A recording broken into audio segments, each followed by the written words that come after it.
आज जो हमने चीज़ पढ़नी है उसका नाम है इंट्रोडक्शन टू फेरोफ्लूइड्स। फेरोफ्लूइड्स क्या होते हैं, इनको देखने के लिए हम एक एनिमेशन की तरफ चलते हैं जो कि मैंने यूट्यूब के चैनल रॉबर्ट स्टोर्टन के नाम से चैनल है वहाँ से उठाई है, जिसकी वीडियो का नाम है फेरोफ्लूइड्स। आपके सामने अगर मैं इसको प्ले करूँ तो ये आपके पास एक देखें, ये एक फ्लूइड है, जैसे कि पानी समझें, फ्लूइड पानी वो चीज़ जो फ्लो कर सकती है उसे हम फ्लूइड कहते हैं। तो इसको अगर हमने ऊपर क्या है, ये एक मैग्नेट है, ठीक है। मैग्नेट के करीब या मैग्नेटिक फील्ड अप्लाई करते हैं तो वो फ्लूइड जो है वो क्या कैसे शेप अख्तियार कर लेते हैं, ऐसे जो कि इस टाइटल की तस्वीर के अंदर भी है। ये बेसिकली फेरोफ्लूइड्स कहलाते हैं। क्या कर रहे थे वो फेरोफ्लूइड्स, जब हमने यहाँ पे देखा कि ये वाली शक्ल कब बनी, जब मैग्नेट करीब आया, यानी कि ऐसे फ्लूइड जो मैग्नेटाइज हो जाते हैं, यानी खुद मैग्नेट बन जाते हैं, मैग्नेट को अट्रैक्ट होते हैं, तो उन फ्लूइड्स को हम क्या कहते हैं, ferrofluids become strongly magnetize in the presence of a magnetic field. जैसे कि हमने उस तस्वीर के अंदर, सॉरी एनिमेशन के अंदर देखा कि फ्लूइड मैग्नेट के करीब लाने की वजह से या मैग्नेटिक फील्ड अप्लाई करने की वजह से वो ऐसी शेप या आप कह लो मैग्नेटाइज हो जाते हैं। मैग्नेटाइज का मतलब कि वो मैग्नेट बन जाते हैं। कब, जब मैग्नेटिक फील्ड को अप्लाई किया जाए। अब हर एक मैग्नेट अपने इर्द गिर्द एक जगह बनाता है, जैसे हम जिसके अंदर कोई मैग्नेटिक फील्ड, कोई मैग्नेट आ जाए तो वो उसे अट्रैक्ट करता है, तो उसको हम क्या कहते हैं, मैग्नेटिक फील्ड। असल में होता ये कि ऐसे जो फेरोफ्लूइड्स होते हैं या जिनको आप मैग्नेटिक फ्लूइड भी कहते हैं कुछ जगहों पे, तो जो मैग्नेटिक फ्लूइड्स होते हैं उनके अंदर होता क्या है कि छोटे छोटे नैनो पार्टिकल साइज यानी नैनो साइज पार्टिकल होते हैं, मैग्नेटिक पार्टिकल्स होते हैं जो कि उसके अंदर सस्पेंडेड होते हैं, लटके होते हैं, आप कह लें किसके अंदर, उस फ्लूइड के अंदर। नैनो पार्टिकल मतलब ऐसे पार्टिकल जिनका जो साइज हो वो क्या हो, वो नैनो की रेंज में हो। नैनो मतलब अगर आप मीटर्स की टर्म में देखें तो 10⁻⁹ मीटर, यानी इतने छोटा साइज हो उनका, उन पार्टिकल्स का। तो बेसिकली ये फ्लूइड्स उन नैनो पार्टिकल्स पर मुश्तमिल होते हैं, मैग्नेटिक नैनो पार्टिकल पर मुश्तमिल होते हैं, जो कि क्या करते हैं, बिहेव करते हैं, यानी आप कह लें मैग्नेटाइज हो जाते हैं। कब, जब मैग्नेटिक फील्ड अप्लाई की जाए। और उसकी ख़ास बात क्या है कि वो ऐसी शेप इख्तियार कर लेते हैं। ऐसी शेप क्यों इख्तियार करते हैं इसको हम बाद में देखते हैं। यहाँ पे मैग्नेटाइज होने का मतलब, या आप कह लें कि फेरो का बेसिकली मतलब क्या है कि वो अपने आप को अलाइन कर लेते हैं। मैग्नेटाइज होने का मतलब कि वो अपने को, वो जो फेरो नैनो पार्टिकल्स हैं वो अपने आप को अलाइन कर लेते हैं in the direction of field, जिसके बारे में मैंने कहा align themselves in the direction of field. कौन सी फील्ड, मैग्नेटिक फील्ड, जाहिर है। फेरो फ्लूइड्स जिसको अगर मैं कंपेयर करूं, फेरो मैग्नेटिक मटेरियल, जो कि टाइप्स ऑफ मैग्नेटिक मटेरियल के अंदर हमने बात की थी, जिसमें हमने बात की थी कि मैग्नेटिक मटेरियल की 3 टाइप, जिसमें एक फेरो मैग्नेट भी थी, जिसमें हमने कहा था कि उसके अंदर अगर हम एटम एटॉमिक लेवल पे जाएं तो हर एक एटम की एक मैग्नेटिक मोमेंट होता है, यानी एक मैग्नेटिक इफेक्ट होता है हर एक एटम की वजह से, जिसको मैग्नेटिक मोमेंट आप कह लें आसान अल्फाज में। तो उसके ऊपर जब हमने मैग्नेटिक फील्ड अप्लाई की थी, जैसे कि आयरन एक फेरो मैग्नेट है, इसके ऊपर हम मैग्नेट अप्लाई करें तो वो उसमें जो मैग्नेटिक मोमेंट्स थे वो अलाइंड हो गए थे इन द डायरेक्शन ऑफ फील्ड। और जब हमने मैग्नेट हटा भी लिया था तब भी ये अलाइंड रहे थे काफी टाइम के लिए। इसको हमने कहा था एक सॉलिड में, बेसिकली एक सॉलिड मटेरियल थे ये, कौन, जो कि फेरो मैग्नेट थे, जिसमें एक एग्जांपल आयरन की थी। अगर इसी चीज को, इसी अलाइनमेंट को हम लिक्विड्स के अंदर पाएं तो वो वाले मटेरियल जो ऐसे बिहेव करें जैसे फेरो मैग्नेट थे मटेरियल सॉलिड में, उनको फिर फेरो फ्लूइड्स कहा जाता है। जिसमें मैंने फ्लूइड्स का बताया कि वो चीज़ें जो कि फ्लो कर सकें, एनीथिंग दैट कैन फ्लो। जिसमें हम पानी की बात करते हैं तो पानी क्या है, फ्लो कर सकता है, एक जगह से दूसरी जगह वो चला जाता है। हवा है वो भी एक जगह से दूसरी जगह चली जाती है। तो फिलहाल हम यहाँ पर फेरो फ्लूइड या मैग्नेटिक फ्लूइड्स की बात कर रहे हैं जो कि अलाइंड हो रहे हैं in the direction of field. और वो क्यों हो रहे हैं, मतलब कुछ होते हैं कुछ नहीं होते, ऐसी इनकी खास बात क्या है, इसकी बिल्कुल वही रीज़न है जो कि हमने फेरो मैग्नेट के अंदर पढ़ी थी, जिसमें हमने कहा था कि हर एक एटम के पास एक मैग्नेटिक मोमेंट होता है जो कि वैसे रैंडमली अलाइन होता है। मैग्नेटिक फील्ड अप्लाई करें तो वो अलाइन रहता है, मैग्नेटिक फील्ड हटाएं तो वो अलाइंड ही रहता है। तो फेरो फ्लूइड्स के अंदर भी जो नैनो पार्टिकल्स हैं वो रैंडमली अलाइन होते हैं, मैग्नेटिक फील्ड अप्लाई करो तो वो रैंडमली मतलब इधर उधर देख रहे होते हैं, मतलब इधर उधर मतलब उनकी डायरेक्शन इधर उधर होती है, लेकिन फील्ड अप्लाई करें तो वो इन द डायरेक्शन ऑफ फील्ड हो जाते हैं, जैसे कि इस केस में है। बिल्कुल वही रीज़न है जो कि हमने यहाँ पर देखी थी किसके लिए, और ये अलाइंड होके फिर उसके बाद फील्ड हटाएंगे तो वो रिमेन अलाइंड रहेंगे। मतलब बात वो ये है कि बिल्कुल वही रीज़न है जो हमने फेरो मैग्नेट के अंदर पढ़ी थी, किसकी, इधर फेरो फ्लूइड्स की अलाइनमेंट की। अब इन मटेरियल के अंदर एक ख़ास बात है, फ़र्ज़ करें इस मटेरियल के अंदर, इस मटेरियल कह रहा हूँ, इस फ्लूइड के अंदर मुख्तलिफ पार्टिकल्स हैं, ठीक है, जो कि ऐसे बिखरे हुए पड़े हैं, ठीक है।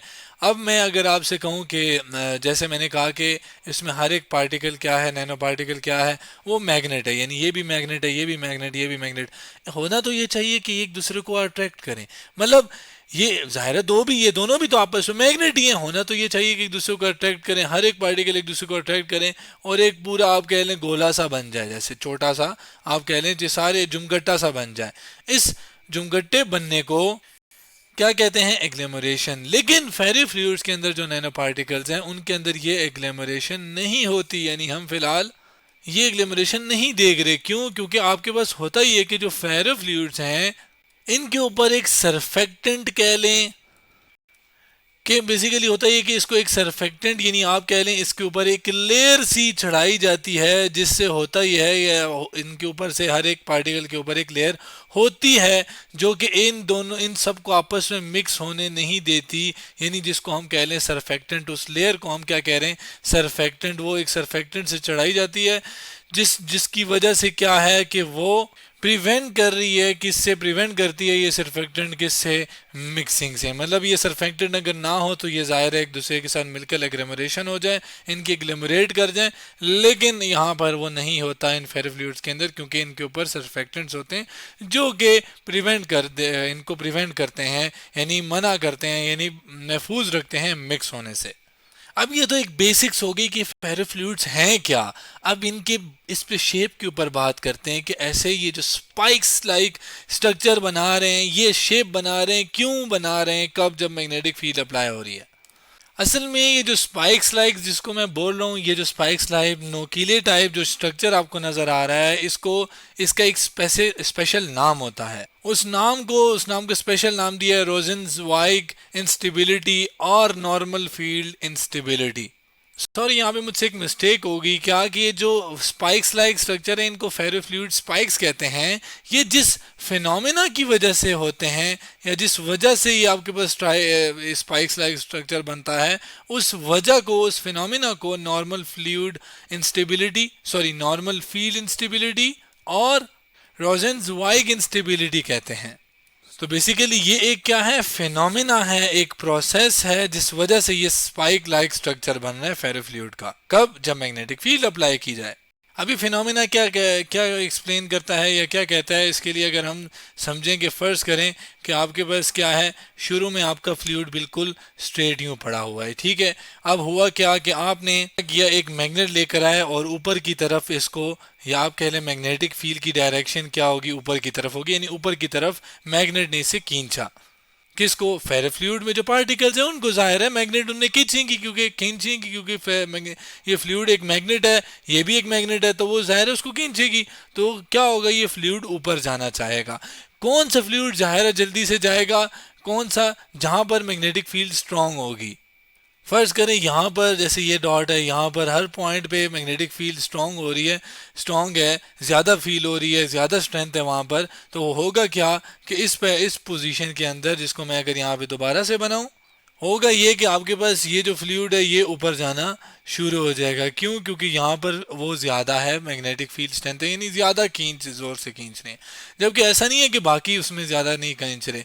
असल में होता ये कि सिर्फ मैग्नेटिक फोर्स नहीं है जो इसे ऊपर खींच रही है। असल में होता यह है, फ्लूइड की इस सरफेस के पास एक सरफेस टेंशन, एक फोर्स लग रही होती है जो कि चाहती है कि इस फ्लूइड की जो स्मूथनेस है इसको बरकरार रख सके, जिसको मैं अल्फाज में लिख सकता हूँ कि क्या, कि tries to maintain a smooth surface. ये किसका काम ही होता है कि ये चाहती है कि इस सरफेस स्मूथ रहे, तो इस वजह से ये फोर्स लगाती है। सरफेस के ऊपर। जबकि जैसे मैंने कहा कि जो मैग्नेटिक फोर्स है वो ज़ाहिर है क्या करेगी, पुल करेगी, मतलब अपनी तरफ खींचेगी किसको, इस फेरोफ्लूइड को, जो कि मैग्नेटिक फोर्स ऊपर की तरफ लग रही है ना, जैसे ये मैग्नेट है इस फ्लूइड को खींच रहा है। अब इन दोनों फोर्सेस के अलावा कोई और फोर्स नहीं है, क्यों नहीं है? क्या ये फ्लूइड एक ज़मीन के ऊपर पड़ा है तो ज़मीन जो है इसे अपनी तरफ नहीं खींच रही? किधर खींचती है ज़मीन? नीचे की तरफ। जबकि मैग्नेटिक फोर्स ऊपर की तरफ है, तो ये जो ज़मीन की ग्रेविटी है, जो कि ज़मीन एक किसी भी अब चीज़ को अपनी तरफ खींचती है, जिसे ग्रेविटेशनल फोर्स कहते हैं, तो वो बेसिकली क्या है, वो नीचे की तरफ होगी, जो कि opposite to the magnetic force होगी, जिसको opposing the upward pull of magnetic field या मैग्नेट। अब ये तीनों इफेक्ट, जब तीनों फोर्सेस एक साथ लग रही होती हैं, तो उसका इफेक्ट ये होता है कि मतलब एनर्जी सबसे कम रहे। मतलब हर एक चीज़ चाहती है कि वो एनर्जी उसकी कम से कम रहे, तभी वो स्टेबल होती है। तो जब ये तीनों फोर्सेस लगती हैं, तो ये जो फ्लूइड है ये अपनी एनर्जी को मिनिमाइज कर रखता है। तो मिनिमाइज तभी पॉसिबल है जब उसकी शेप ऐसी हो जाए, यानी आप कह लें टू मिनिमाइज द एनर्जी, वो जो फ्लूइड है उसकी शेप कैसे हो जाती है, स्पाइक्स लाइक हो जाती है। जिसमें से जाहिर है मैं ये नहीं कह रहा कि ग्रेविटेशनल फोर्स ज़्यादा है या मैग्नेटिक फोर्स ज़्यादा है। जाहिर है मैग्नेटिक फोर्स ज़्यादा है, तभी तो ये लिक्विड यहाँ से ऊपर चला गया। लेकिन ऐसा नहीं है कि बिल्कुल ही ऊपर चला। हाँ, अगर मैं मैग्नेटिक फोर्स बहुत बड़ा मैग्नेट कनेक्ट कर दूंगा तो ये जाहिर है ऊपर जाके मैग्नेट के साथ चिपक जाएगा ये फ्लूइड।